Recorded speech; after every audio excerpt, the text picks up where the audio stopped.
And welcome back to part two. And this is a real fun part. So, Al, we talked about, we're going to do your take on self-hypnosis, maybe a guided self-hypnosis that people can just press and listen to and like, as part of their practice. This would be 100% Alistair's self-hypnosis, 100%. Is That's that what, going to make it a little bit cheeky? I just want to be you because that's when Okay. this is what you're I here. do, yeah, who knows if any cheekiness will come through, wait and see. Okay, so let's just begin, see how it goes. So Yeah, am I guiding you?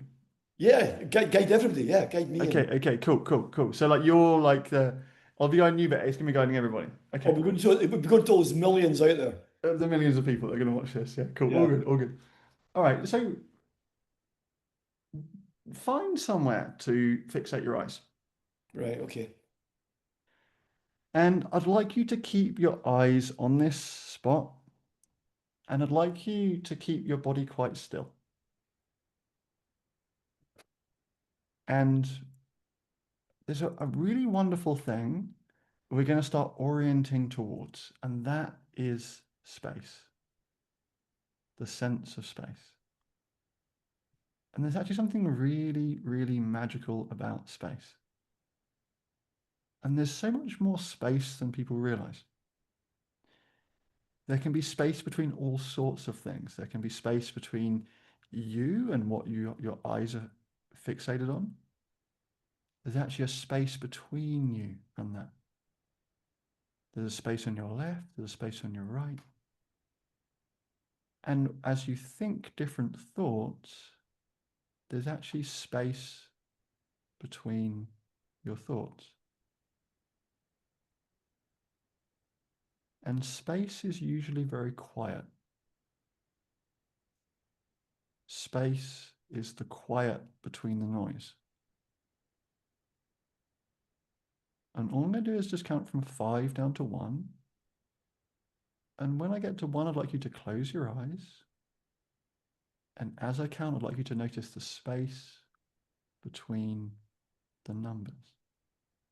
5, 4,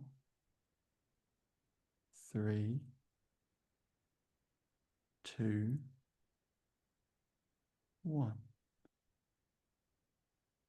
And just let yourself relax into space. But not any kind of space. The space of the body. The space of your being. The space of your breathing. The space of your heart beating and blood flowing around your body. The space of your energy for life. The heart of you. Your energy for life. And in each moment of each day, the energy inside of us is wanting to do something. The energy inside of us is wanting to do something. You might be wanting to relax in this moment. You might be wanting to connect. You might be wanting to express something. You might be wanting to go somewhere new. The energy inside of you may be wanting to take an opportunity, to build a bond. All of these things are driven by the energy inside of us. And as you slow down now, I'd like you to sense what the energy inside of you most wants to do in this moment. And it could relate to an area of your life. It could just relate to feeling the way you want to feel right now.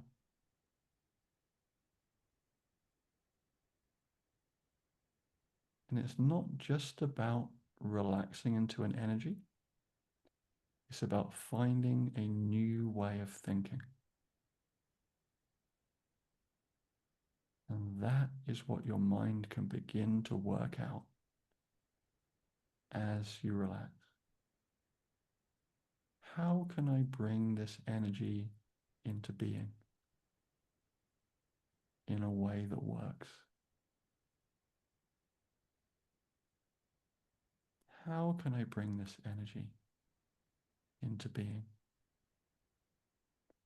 And it doesn't even have to be through an action. It could just be through permission. That you give yourself permission at long last to let yourself feel okay. To let yourself feel okay with the energy that lives inside of you. Because you have a beating heart, lungs that breathe, blood that circulates, a mind that thinks, and it's all okay to exist. It's okay for you to fully inhabit being you, to feel the size of your shape, to expand to the edges of your skin, maybe even a bit further, to fill yourself out to the tips of your toes, so that when you walk into the situations in life that you want to be different, it's more okay to be you. And it's more okay to bring the energy that you want to bring. And just notice if anything comes up, how it feels right now to imagine bringing a new energy into a situation in your life. Something that's wanted to come out. And it doesn't have to come out as an action. It can just come out as being present inside of you. Enjoying it existing inside of you. And then let the actions flow, whatever feels natural to do. That's life. You connect to the energy. I want to do this, I want to do that. And then you just trust in the moment that you're going to do the thing that feels right. You're going to trust in the moment that you can go into that flow state. And you can vibe and you can discover a new moment. You don't have to repeat the same moments in life over and over again. You can have new moments. You can let yourself have a new moment, a new seeing of the situation.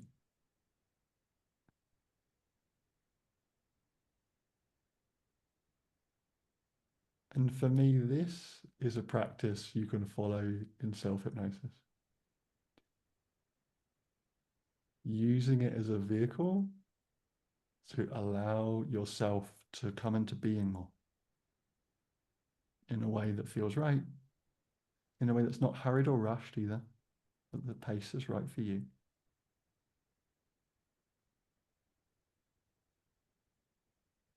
And so I encourage you just to let this settle in the way that's natural for you. And then when it feels right, you can let your body let you know by letting your body open your eyes. And you can just trust the energy inside of you to do what it needs to do until then.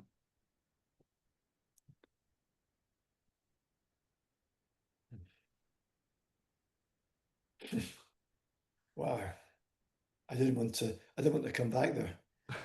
Here's me getting videos out of it. I'm a flow state junkie. Sure. Just want to be there. That was great. That was lovely. Oh yeah. Sure. Well, I don't. It's funny thing is, I don't normally do just formal hypnosis like that. Yeah, You know, like it's. But like I said, I spent good 10 years obsessing over being good at hypnosis, yeah, and for me, it's all about harnessing flow and inner states. And if you, I'm curious if you don't have to, but I like to debrief afterwards what was yeah. someone was sensing, and you know, like if there's anything you want to share, I'm be curious if there's not, there's no pressure either. You know, I mean, what I was getting was I got this lovely, soft, comforting energy. hmm, And at first, like, I'm quite hyper, as you can probably tell. And then also I started going down gears. And I hmm, just got those thoughts about what I was, had my intention was to think about. hmm, To be honest, about two things, work and relationships. hmm, And it was just like, I just got this kind of, maybe epiphany is too big a word, but I just thought, hey, if I can bring this energy in, hmm. things are different. Sure. Like Yeah. being me. And I was like, wow, this is pretty deep. I Sure. just thought, having that, you're right, having that energy allowed me to see, to do, I thought I can do that differently now. If I turn Sure. up with this energy, Sure. Sure. it was, and for people watching this, I'm not making this up. I mean, hopefully you can tell it's a bit like, Right. Right.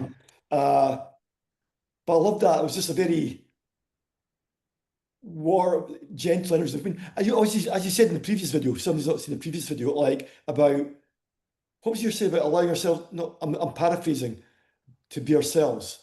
Yeah. Yeah, for sure. Like Just, just trying to create a space where it's okay for you to inhabit yourself more. yeah. And that's why I'm so glad to have you here on this, because you've got this knack of explaining deep stuff simply. Sure. And I mean that I actually believe that, as we've talked a lot about this, like Yeah. it's usually the simple stuff that works the best. Sure. Sure. You Sure. know? And Sure. I think that was a lovely example. It might appear to some people very simple, Sure. but it's very deep. Sure. Yeah. You know, because we're going in, Yeah. we're connecting, Yeah. Yeah. this energy Yes. Yes. is deep. Yes, for sure. For Yeah. sure. Yes. Yeah. Yeah. So that And was you know, my, so here's another simple way of putting things. On some level, all personal change, all personal growth is one thing, which is it's okay to be me, yeah, I like that. right? That's what it all is on some level, right? You know, that is the window or the pathway or the I don't know what the quite the word is, but that is the conduit for like success in all sorts of areas. It's, you know, deeper intimacy, success at work, sleeping better, um, you know, having more confidence, you know, being able to speak up, you know, whatever it might be, it's okay to be me. Like that really is the core of it, you know, but the tragedy of the human condition is that when things go wrong around us, particularly as children, the assumption that we go to is it's not okay to be me. And usually that's a protective strategy in order to preserve our idealization of the environment. So that's a big concept I just said then.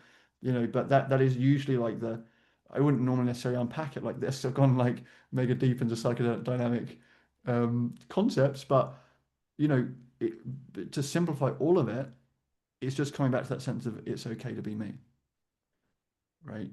Right. Because I can give the example of psychodynamically. Like, let's say, let's keep it like out of the family or out of parents. You know, keep it kind of more neutral. Let's say I had a teacher that was a really shit teacher and they treated me badly, right? I'm 5 years old. I can't leave the classroom. Do you know what I mean? And I also, somehow I sense I need to learn from that person. Everyone's following them and they're the leader, right? I know hardly anything about how the world works. So actually, I need to believe that that person is a good person that I can follow, right? But if there's something inside of me saying, I don't like them, right? That seems like it's going to threaten my developmental pathway because my developmental pathway seems to depend on that person helping me. So the only mechanism there is inside the human being, it seems, at that age, is to make that impulse to speak up bad, right? And that is the underpinning of all these patterns. And you don't actually necessarily need to talk about people's past necessarily, but like that's the origins of it, in my view. Um, and that's why it's so relieving for people when they have some opportunity just to sense into themselves and go, it's okay to be me, because it's some antidote to the way that we've adapted very often. And no one lives in a perfect life, and we've all got these adaptations, and like we all, so like it's just like that's just the thing we're all up to. That's the I have this joke I've come to, right? It's like this is like the grand union that we're all in, right? In the it unifies all of us, but also it's the Grand Union Canal, right? Because like life's a bit shitty. Do you know what I mean? Like the water stinks a bit, like there's dirt and filth and stuff like that, right? So it's this, and like all of us have got these like survival systems that are mismatching the environment because we're not living in the environments that we evolved in. So something inside of us that quite easily says this is weird and it's not okay. Because I think our evolutionary selves are expecting like a different environment, a different world. And so that sense of like, let's freeze on my energy, it's not okay to be me, just gets created quite naturally and I believe from like our modern lives. And so the grand union is realizing that like we're all trying to regulate these energies inside of ourselves, like there's no way out. Like you have to just come to be at ease with yourself, even though like life is going, it's too much, and there's too, whatever, life is saying all that stuff, and that's normal because we evolved in jungles and the pace was really different. Like we're in these environments, and it's having that sense of like, oh, it's okay to be me, even though life is like this, Yeah, it's like kind of craziness. And then for me, that's why I kind of ironically call it the Grand Union Canal that we're all in. So like, I so love so there you it. go. Yeah, That's my take on the modern world. there you go, guys. Oh, sorry, I just pulled these off. So So I'm I'm still blissed out here. It's amazing. it's all good. Yeah. I'm going to stop here. Yeah, And all good. part three, I'd like us to go a big deep dive on all about you and your approach to change work. Is that Yeah. okay? It's all good, mate. All Al, good. thank you for that. That was special. Yeah, Thank all good, mate. All good. you. Here we go.